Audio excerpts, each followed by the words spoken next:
Set sail. Alright, well, welcome to the General Harrison. Glad you're with us. We're going to go south on the canal here, and I'll do my best to share some canal information with you, as well as fill in some blanks of history, if that's something you'd like to do. We'll look for some turtles and snakes and those kind of things, and see if we can find some, because I know sometimes young folks are interested in those things as well. So it's been kind of hot, so I'm not sure we're going to see them out of the water today. We're probably going to.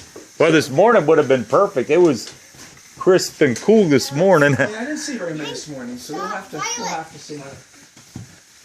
Well, welcome to the General Harrison. It's called the General Harrison because we're trying to remember a very long and friendly relationship between William Henry Harrison, who goes on to be the 9th President of the United States, and Colonel John Johnston. The two gentlemen meet the first time, we think, in 1792. The meeting in 1792 is a part of a military activity that's being carried out by a Revolutionary War general who's one of George Washington's favorites. The general's name is Anthony Wayne. And in Ohio history, we teach kids to call him Mad Anthony Wayne. Because some of the plans he came up with were so unbelievably insane. People thought he was a little wacky. Yeah, that's why they call him Mad. He was also pretty impulsive, and I think sometimes that got him into some trouble. But that's another part of the story. So the activity that we're talking about starts in 1792, and it starts in a place that you and I call Cincinnati, but back then it was called Fort Washington. And so Fort Washington. Wayne is picked for this activity because George Washington is not very happy about the performance of one of his generals, and his general at the time his name was Arthur St. Clair. And Arthur St. Clair was the commandant of the Northwest Territory, and he was leading troops in what we now think of as Mercer County, Ohio, near Fort Recovery, Ohio. And his troops were overrun one night by a band of Indians, a whole group of Indians, and there were 600 casualties. Some of them were soldiers, and some of them were camp followers. But 600 people died at what we now call the Battle of the Wabash. And it really wasn't much of a battle from all to tell. It was more being overrun and trying to take off and defend yourself. But Washington not real happy with his general, and so he sends Anthony Wayne out to do two things. They're going to resupply stockade forts between Fort Washington, Cincinnati, and what we now think of as Fort Wayne, Indiana. Back then it was just called Fort Wayne. And they're also going to convince Indians that the Caucasians are coming to settle. And that Indians need to get used to that idea. Of course, the Indians have just an opposite opinion. they're interested in trying to stop that, and so it's a time of conflict. The second in command on this activity is a fairly young military officer by the name of William Henry Harrison. He's called the aide-de-camp. The aide-de-camp means he's the second in charge. And then also on this trek, we have an 18-year-old who is born in Ireland in 1775. He comes to America with his family, comes to the port of Philadelphia, and his family kind of settles in the Lancaster, Pennsylvania area. He's not very successful as a young man in business, and so he finally gets himself hooked up to what you and I would call the Defense Department, but back then it was called the War Department. And the War Department, of course, is organizing this activity for Wayne, and the person we're talking about is a very young John Johnston. Johnston's only 18 at the time, so he's coming out to the frontier seeking some adventure, and you have to remember that in that stage in history, Ohio is not yet a state, and we're talking about the frontier. This is the frontier, and so Johnston's coming out. So that activity moves into 1793 with the troops camp here on the property. When you get ready to exit the museum up here at the top of the hill, if you take a turn backwards and look at the museum, what you're supposed to see is an architect's rendering of an old fort, because that's where Wayne's Fort of 1793 was built. And so with that, the troops move on north. They resupply the stockade forts, and then they start to move up the Maumee Valley, and a large battle ensues with Indians in 1794 in November, 4-day battle, and it's called the Battle of Fallen Timbers. Again, something we teach Ohio history kids to learn about. And the Battle of Fallen Timbers is interesting because the Indians have been led on to believe by the British that if they get into trouble, they can drop back to what's called Fort Miami. Fort Miami was a large British fort built on the Maumee River. And so the Indians do, in fact, start to retreat, and they know they can fall back to Fort Miami. So as the Americans are pushing forward and the Indians are falling back in retreat, the Indians go back to Fort Miami, and the British lock the doors of the fort. so it's an interesting kind of saga about who your friends are on the frontier. So after the Battle of Falls Rivers, the Indians agreed to come back and hold peace talks with the Americans. They're held the whole month of July in 1795 in Greenville, Ohio, 20 miles west of here. And a large treaty comes out of that called the Treaty of Greenville. It's one of the most significant treaties in this part of the frontier. And so if you're interested in those things, we can give you live information to find them out. Some interesting personalities get involved in all that. So that's the initial meeting between Johnston and Harrison. And that relationship goes on clear until Harrison's death in 1841. There are several significant events in that. For instance, during the War of 1812, Johnston is an Indian agent, and the Indian agency in this area has been moved from Fort Wayne, Indiana to Piqua. And Johnston is significant in organizing what is called the Council of Piqua. The Council of Piqua was an attempt on Johnston's part at the direction of the War Department to actually bring Indians in for a large discussion, hoping that Indians would not join Tecumseh and join the British for the War of 1812. You may remember that Tecumseh has had it with the Americans, and he's not going to cooperate, not going to do anything to be helpful. And so Johnston is able to bring in a number of different Indian groups during that war. And also during that time, that's also where Johnston gets responsibility for feeding what we call scrip. The scrip was meal. And so Johnston is giving money, and we're not sure, the records don't tell us whether he fed 1,000 Indians 3 meals a day, or he fed 3,000 Indians 1 meal a day. We're not sure. But all during the winter of 1811 into 1812, Johnston feeds, there were 10,000 Indians at Camp Kennedy property. And so it's an interesting kind of time in early Ohio life and in early frontier life. So also, when we get ready to open this section of the canal, the year is 1837. And we're happy to have this finally done. It's been thought of for a long time, but not always thought that it would really come to reality. But it finally has. And so the citizens of Miami County, this is the far northern section of Miami County, Ohio. And so the good citizens of Miami County are holding a big party, and they want to See, there's a what? See the water bottle. See the Oh yeah. And so they look around. And that's seaweed, I think, there at the bottom. Something. So they don't have to look too It's far pretty because we have fun someone plant, who's in retirement Yeah. living in North Bend, Ohio. And they're holding having Those into a lot of area it. a little bit, That's a you know, beautiful North Bend, prairie Ohio. we go past right And the here. person who's living there, Prairie. is invited to come up is William Henry Harrison. Harrison's in retirement.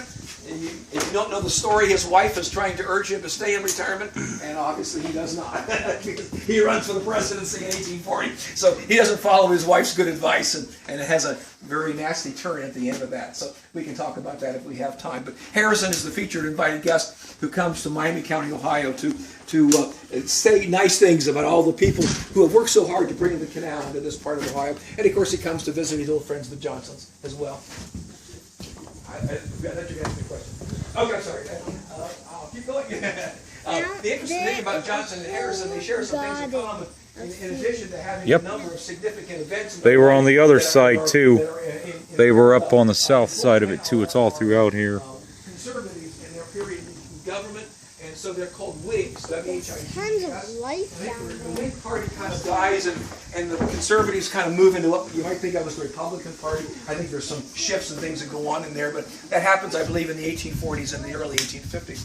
But Johnston and Harrison are both Whigs, and they're both Episcopalians, which is also interesting. So when Harrison comes to Miami County to say nice things about opening up the canal and telling everybody what a good job they've done, he doesn't stop at the city buildings or the county buildings. He stops at the Episcopal churches. And he delivers all of his remarks from the steps of the Episcopal churches in the area. So we have records of where he spoke and those kinds of things. So it's an interesting kind of a story to have going on. So Harrison, the featured invited guest. This section of the canal opens up for general service on July the 4th of 1837. There have been a couple boats kind of coming in and out, but we're getting the water up to the right level, and so by the summer of 1837, The Johnston house right there. all the way to Cincinnati to the Ohio The Johnston house is a farmhouse. Yeah, Johnston house is a farmhouse right there off to our west. You can make a documentary about this ride. Yep, I am. It takes about 4 years to open 63 miles of that section of the canal. Yeah, the Johnston And then this is farmhouse sometimes included in that, off we in the call this the distance. extension of the Miami Canal because it opens up by 1837. What about The second part of the canal Yep. built is the northern part of Ohio, from Paulding County, Ohio, up to Lake Erie. That has some interesting building stories attached to that as well. And the third and final stage closes those two places together. So when we finally get done, we have a canal that's 266. I think they're talking to you from the house, maybe up here. They're waving at you. Yeah, there they are. There's Sherry waving from on the steps there. And so the canal is 266 miles attached to the canal. That's more than the distance between Cincinnati and Toledo. But we have 105 lift locks. We have 22 aqueducts. Think of an aqueduct as a water bridge for the boat to float over, to get over things that we have to get over, like If you look at the bottom, you and might be streams able and to things. spot And we this. also have 12 guard locks. Guard lock is a way that we either let water out or let the water into the canal to help us from reservoirs along the river. And so it's a major building project. Ohio actually built canals starting in the year 1825, and we built from 1825 to 1848. And when we get done building canals in Ohio, we have hand dug over 1,000 miles of ditch just in Ohio. I can name a couple canals that. I think I'll drop right back to that. There are a couple canals that I thought you might like to hear the names of if you're not familiar with Ohio. How about the Mahoning Canal, or the Milan Canal, or the Beaver and Sandy, or the Mahoning Valley, the Hocking Valley Canal? These are all canals built in Ohio. I'm gonna speak during for this time frame, documentary. and we get 1,000 miles. That's primarily the German and Irish immigrants. Starting wage on the canal, 30 cents a day, and we gave everybody a little jigger of whiskey every night to kill illness. A lot of concerns for cholera and malaria and all kinds of issues that we think we've got a pretty good control of now, at least in this country, but it can be a problem. By the way, you just got a nice view of the Johnston property going by. If you think it's an accident that the canal comes through Mr. Johnston's backyard, let me give you a lecture on politics and how it works in every generation. So Johnston is a canal commissioner from 1825 to 1836. One of the first 5 appointed in Ohio. He serves until 1836, and that's when the canal is being done, right through here. Is this a maintenance building right here? That's our boathouse. Oh, is that where you store the boat? Or? That's where we put it nights and weekends and winters. Oh, how do you guys get it through there to? We have an entrance on the other end. You'll see when we turn around here. Oh, that you get the boat through over there? It takes a little bit of work, but we know how to do it. We've done it 2 or 3 times. We're going to come to the south turnaround. We come back. I want you to think about whether or not you think Ohio is a flat state. We can have that debate when I come back. Now this side is shorter than the other side, right?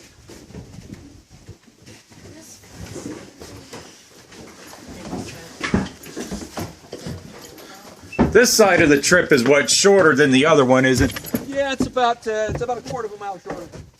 So this is what, closer to 30 minutes, or? Yeah, it'll be pretty close to 30 minutes. You need to stay down because I got some work to do. Okay. You're going to be in my way here, so got to get back inside the boat, please. Okay, no problem.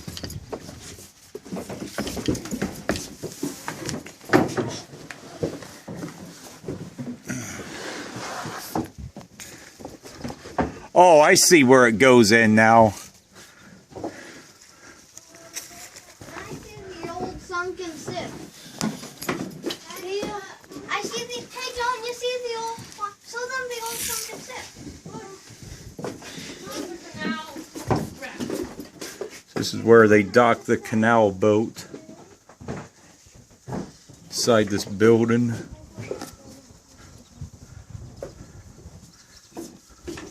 That's the shipwreck.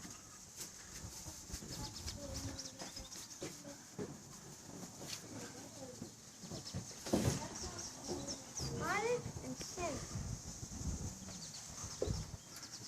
I think they sunk that ship on purpose. No, they didn't. It was made out of wood rot and sunk. And now it's a picture for water.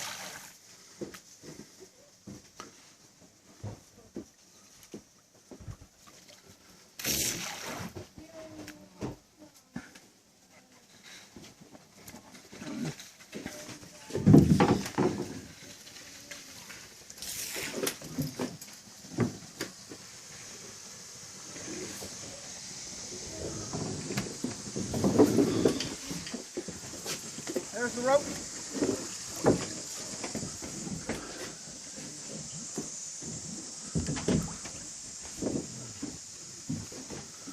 The boat's turning to head back south again. This side of the trip's not as long. Yeah, I can tell this one's a little bit shorter than the other one. Yeah, it's kind of by accident. That's the way it works. Oh yeah, that's fine. 30 minutes on this, 40 minutes on the other. That's This is a large turnaround basin that was created for us by the Ohio Historical Society when the site opens up in about 1970. If you look out 1970? Excuse me a second here. If you look out the right side of the boat, you can see a little spillway. And through that spillway, if you look above there, how the trees are kind of open, that's the way the canal goes on to be into Piqua from here.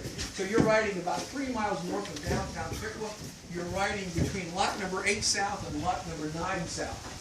And now that we've turned the boat around, if you haven't noticed it, we're going upstream. And that becomes a significant issue for Ohio. So I trust that nobody wants to debate the flatness of Ohio. That's probably not much of a debatable conversation. Everyone knows Ohio isn't flat. But let me give you an example of how unflat Ohio really is if you're not familiar with it. Ohio you need to think about as being a pyramid with the top kind of shaved off.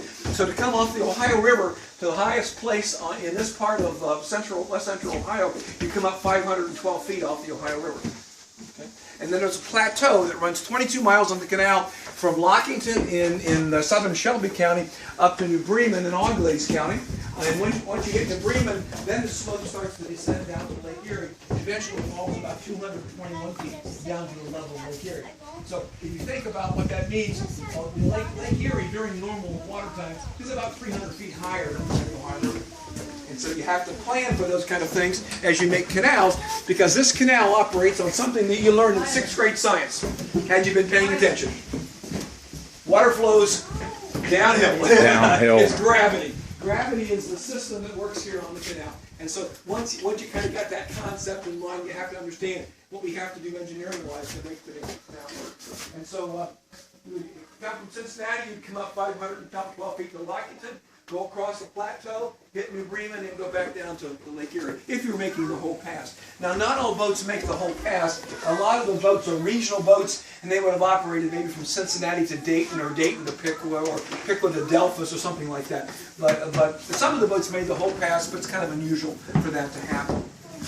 Excuse me. Did that mean that there were other turnarounds? Yeah, almost all along the canal we have to have them. Now, early in the canal history, the crews are only traveling in daylight hours. And so they had to have a place to pull up and kind of get off and hobble your mules and those kinds of things to make it for the night. We don't get into 24-hour travel until the railroads start pushing in on the canals. And that happens in the late 1830s into the 1840s. Once that happens, competition sets up, and then the canal boat captains are saying, wait a second, how do we keep our revenue up? We're losing all this business to the railroads. And because of that, we started to travel day and night. And so they would have had one crew working while one crew is sleeping. So you might have double crews on a boat. So we set the front room up to look like a little crew's quarters. And normally a crew on a boat this size probably would have been a captain and 4 or 5 crew people. The second in command is always the steersman who's working the rudder. And the last person hired, least intelligent, worst paid, is always the guy up with a pad. he's the thug that can make way for us when we have to have difficulty up on the pad. So he was hired out of the tavern from the last evening, and so we know he can make passage when he needs to. So. But let me tell you, one of the questions that we normally get asked is, I'll jump back to your question about size. I'm sorry, I forgot to do that. This canal really looks like the old Erie Canal in New York. And the reason for that is that the Erie Canal was the first major canal built west of the Alleghenies. And you may not know this about the Erie Canal, but it was supposed to go to Lake Ontario originally, rather than Lake Erie. And they switched in the drawings and decided to go to Lake Erie as they got ready to build. By the way, the Erie Canal built from 1817 to 1825. And Ohio doesn't get busy building canals to 1825. So we're kind of behind a little bit, and we're trying to play catch-up, getting our canals built so that we don't lose out on too much of the business. And so when the Erie Canal was built, there's only about 1 civil engineer per state. Okay, so the expertise is not very deep. And so consequently, the people who think they know how to build canals bring expertise from England, where they have built canals a lot longer than we built in the United States. So some of the expertise on the Erie Canal actually came from England. And some of those workers then trained come from the Erie Canal project to other projects, including the Ohio projects. And so what we do is we adopt several of the standards that appear on the Erie Canal. For instance, we always put the towpath, which has to be hand-made. This is not here originally. The towpath is built, and it's always built between the canal and the river, because this is what keeps the water in the canal, is that piece of dirt right there. And then up on top of the towpath, we want to have 10 foot of passage, because we have some mules going north and some mules going south. And so they got to pass up on the path. Now during the canal period, they would have had probably sometimes one, most often two, sometimes three mules, and they are pulling in a line, nose to tail, as opposed to in parallel, like a wagon would ask them to pull. So we're using one today. But the second dimension is that we want to have enough water passage for two canal boats to pass, because they're passing on the canal as well. And so we've got boats going south and boats going north in this part of Ohio, and consequently we need 40 foot of passage. Now this boat is just slightly over 13 feet, and I'm about 6 feet tall, so there's 6 feet of the boat right there. So the boat's about 13 feet wide and about 70 feet long. And this is probably about the biggest boat to have operated on the canal. And the reason for that is the locks in Ohio are all built uniformly. They're 90 by 15. And so if you're 15 feet wide, you're going to get stuck going through most of the time. So you don't want to do that. So you build your boats just a little bit narrower than that. So and the third dimension that we're concerned about is that at a minimum we want 4 feet of water in the ditch. Now the ditch, when it comes in from the side, comes on a kind of a flat angle, but when it hits what's called the cup, the center 26 feet, there's an extra section dug out in there, and that's called the cup, and that's where the 4 foot dimension is taken, is in that place. So those three dimensions are really the fundamental dimensions. We care everything about this side, because that's the side that makes us money. Without it, we can't keep the canal running. This side is called the heel side of the berm, and we don't care much about it, and so we let it go. If it goes 100 feet, we don't care, as long as we have 4 feet of water in the ditch. And if it's 40 feet, that's good. 60 feet, we don't care, as long as we have those three basic dimensions in place, and that causes the canal to work pretty well. So this looks like the old Erie Canal in New York, and the canal is built in New York, in Pennsylvania, in Kentucky, in Ohio, in Indiana, in Illinois. They all look like this originally, before they're either widened or improved. But this is the fundamental design, and it comes off the Erie Canal. It was built in New York. And one of the questions that always get asked is, gee, you've got two canal boats passing, you got ropes, you got mules. How'd you do that? And I always say, well, very carefully. What happens is that we have what's called the official passing protocol for canal boats in Ohio. Doesn't that sound official? They wrote it in Columbus, that's why it was official. So the official passing protocol calls for the hardest working boat to have the right of way. One going upstream. Upstream, thank you. Very good. And we're working harder. We're now the harder working boat. And when you're working with animals, it's harder to get the boat going. And once you get it going, you don't want to stop too many times because you wear them out. This is a big boat. This is not shaped like a freighter. This is shaped like a mixed boat. But a freighter this size could carry up to 80 ton of freight. So you're basically pulling a boxcar like off the railroad up the road. And the boat already weighs 16 ton. And so now you've got almost 100 ton of something coming up the canal. And so you don't want to start and stop them too often. You just wear your animals out. And so consequently, we are the harder working boat. We have the right of way. And the boat coming toward us is supposed to pull to the side. This side's called the heel side. They're supposed to come to a complete stop. And because their tow rope in the front is made of hemp, the rope sinks clear to the bottom of the canal. And then it comes up on the tow path. And where the worker is working with the animals, he disconnects the animals from the rope. He takes the animals clear to the riverside. And that allows our mules to stay closest to the canal. We step over the ropes and we keep moving without any hesitation. And then once we have passed, then the other craft is free to pick up and move on downstream. They have the assist of about 1 mile per hour in gravity inside the canal, water flowing in that. So that's called the official passing protocol for canal boats in Ohio. Would you like to know the unofficial passing protocol? They were skilled negotiators. They jump up on the path and work it out. So lots of times we have fisticuffs going on between crews about who has the hottest load, who needs to get through, and all kinds of things like that. So it's a rough and tumble place. Many of us have seen pictures, and you may have seen them as well, of some cute little kid in a straw hat, barefoot, with a cane pole, and he's got a carrot on the end of the cane pole, and he's hanging it over the nose of the mule, and he's working the mule. Don't believe it. It's a rough little place. Lots of stories of alcoholism and robbery and disease and prostitution and all kinds of issues that come along with people. And so it can be a pretty tough little place. And so the canals, and of course you didn't have the county sheriff's department monitoring the path. And so I think the captain and his pistol probably that was the law of the land at that point in time. So that's called the official passage protocol for canal boats. Let me give you an example of what happens in this part of Ohio when the canal starts to open up. As I mentioned, the year is 1837 when this section opens up, and it's really the end of the canal until the middle 1840s. And then, so what happens in this part of Ohio? I'm from Piqua, and my mailing address is Piqua, and the site's mailing address is Piqua. The town of Piqua in 1836, the canal was being dug, but not yet open. The town of Piqua was about 2,500 people at that point in time. The canal opens up for the general use, as I mentioned, 1837. Piqua's population doubles in 1 year. Okay. In the 10 years immediately following the opening of the canal to Piqua, the town of Piqua alone imports 1 million pounds of nails. They're making nails in Cincinnati in the foundry, and they're shipping it up the canal to build houses and businesses and churches and all kinds of things going on. So Was that before screws came around? Yeah, long before that. Because screws, they say, are more durable now. Well, long before we had those kind of things.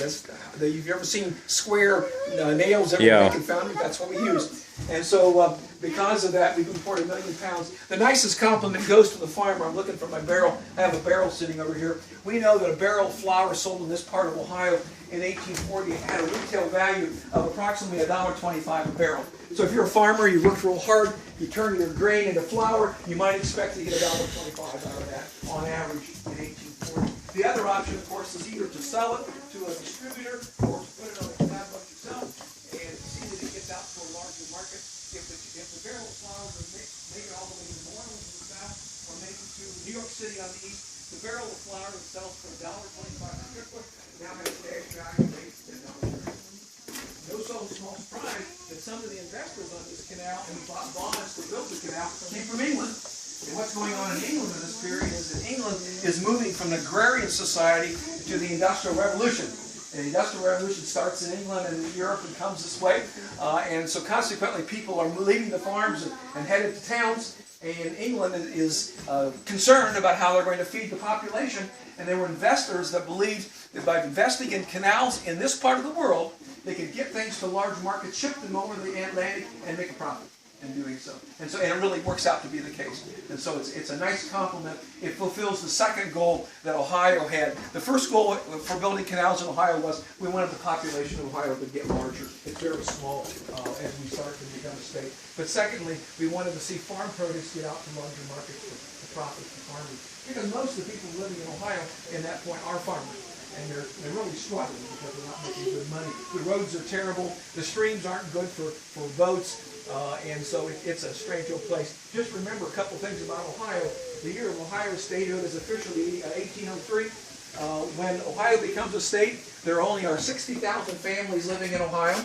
There are only 16 counties in Ohio. Now we have 88. And there were 12 active Indian tribes living in Ohio when Ohio becomes a state. So it's an interesting place. I have to do a little work. We're going to spin the boat around. We'll bring you back here to the dock as we get ready to exit.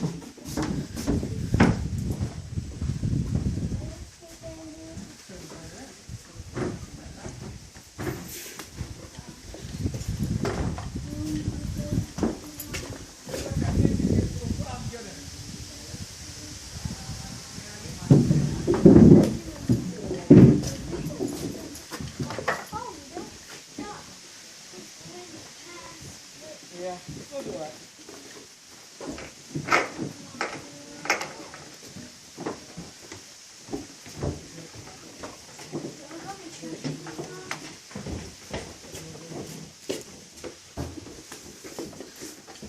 This is a long ride.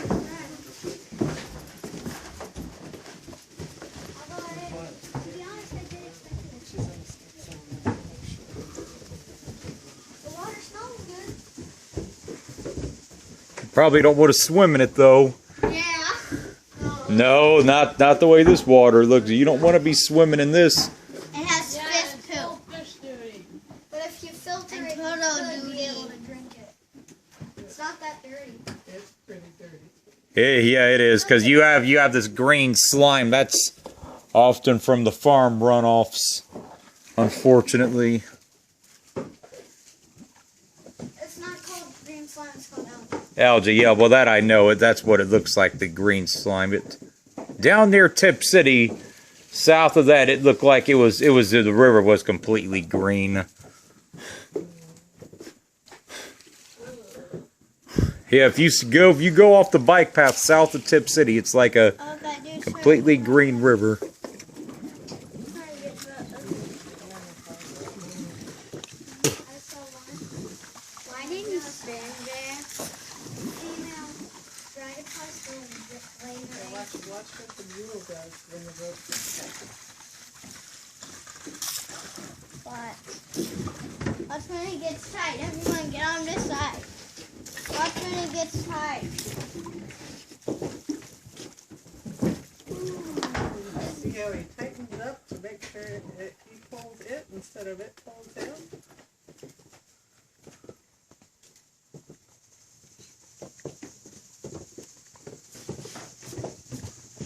Yeah, the other side was longer, but I'm glad I seen this side too. Because the other side, you see where the canal lock is if they go north. And a little bit if they go north, that's where the canal lock is at. It's a beautiful river. Oh yeah. It runs off the Great Miami and then Lormy Creek. Yeah, it's beautiful. Very peaceful too. You don't see any kind of industrial or any kind of housing. It hasn't been disturbed by unnecessary houses or restaurants. Completely undisturbed land, which I love that, you know. The only thing that's been disturbing it is fishes and trees. Hey, fishes and trees are natural habitat. Building warehouses and houses and restaurants disturbs it. Also, natural things are coyotes, white-tailed deer, raccoons, and I'm not so sure about feral cats. Well, feral cats are, yeah. Well, a cat's a natural animal, but it just... Their population, if they're not controlled, they get out of control like anything else.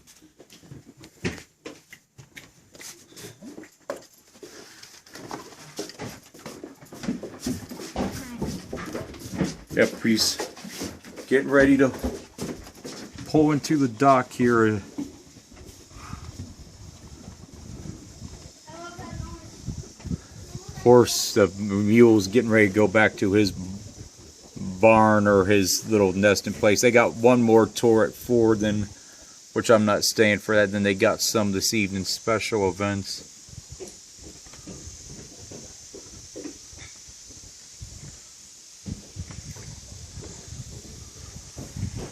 Yeah, we're pulling into the loading dock here. Very nice tour, very interesting. Watch your head. Okay.